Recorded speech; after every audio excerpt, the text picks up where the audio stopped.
Good to see you. Thanks everyone for joining us on this auspicious day. 10 years ago today, Radian was formed.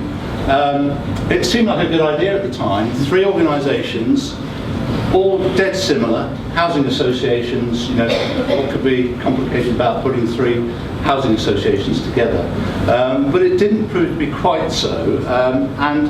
I often think, well, it was better to go into this in ignorance and hope, rather than to explore in great depth and persuade yourself it wasn't a good idea. Because creating 1 out of 3 is very, very complicated. And I would say it took us the first half of our 10-year existence to really work out how to do that properly, and to say, no, we are one organisation, we operate as one, and to deliver everything we do in the name of Radian. And I think once we worked out how to do that, we were on a path really of quite stunning success.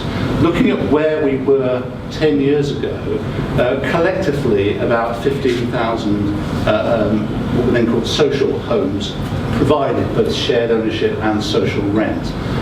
10 years on, we're now at about 21,000 social, affordable, shared ownership and market rent homes provided. So we've in fact increased in size by 1/3.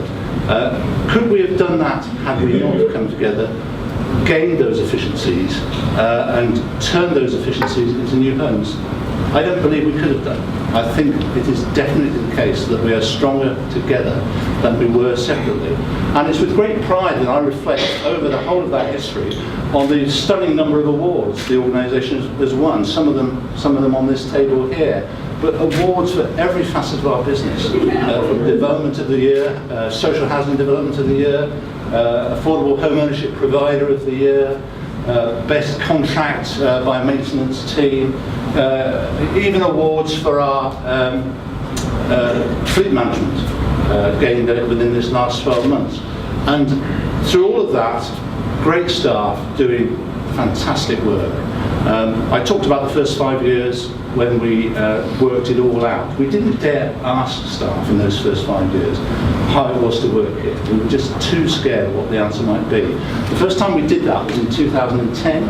We did our famous engagement survey, now an annual survey. In 2010, the level of engagement was 58%, which was below the sector average. This June just gone, it was the other way around. It's 85%, which is massively above the sector average. It's really in the kind of extreme upper echelons of staff engagement anywhere in the business world. Customer satisfaction, usually around 86–87%. A rate of customer satisfaction that John Lewis would die for. John Lewis, that kind of monument to excellence in customer service. We are better than that. Our customers get the best from us. We expect to deliver it, we do deliver it, and they confirm that that's what they receive. So there's a fantastic amount to be proud of in this organisation, and it's also brilliant to have with us 2 leading local figures, the Mayor of Eastleigh, Councillor Des Scott, and the leader of Southampton City Council, Councillor Simon Letts. Thank you so much, gents, for joining us today for this small celebration. It's a real pleasure to be invited here today to mark your 10th anniversary. We have a massive need for social housing in this country, as you know. 200,000 houses, I think it's more than that now, that we're short of. And the only way we're going to get that is by working in partnership with organisations like your own. Eastleigh Borough Council is pleased, is proud to be associated with you. We've done some good work together. We're looking forward to doing an awful lot more. So Radian is a partner of the City Council, along with 6 or 7 other housing associations. And at this time of chronic housing shortage, we sit with, I think, 9,000 families on our waiting list.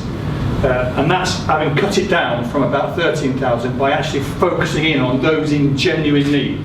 So there are 9,000 households in my city who genuinely need an option other than private landlords to rent a house from and give them security in their own lives. We rely almost entirely now for new build and new social housing on our partners in the social rented sector. And without them, I think there would be precious little hope of many families who are working hard but are not making enough money to buy a home, of getting a stable home for which they can live in and which they can build a life around.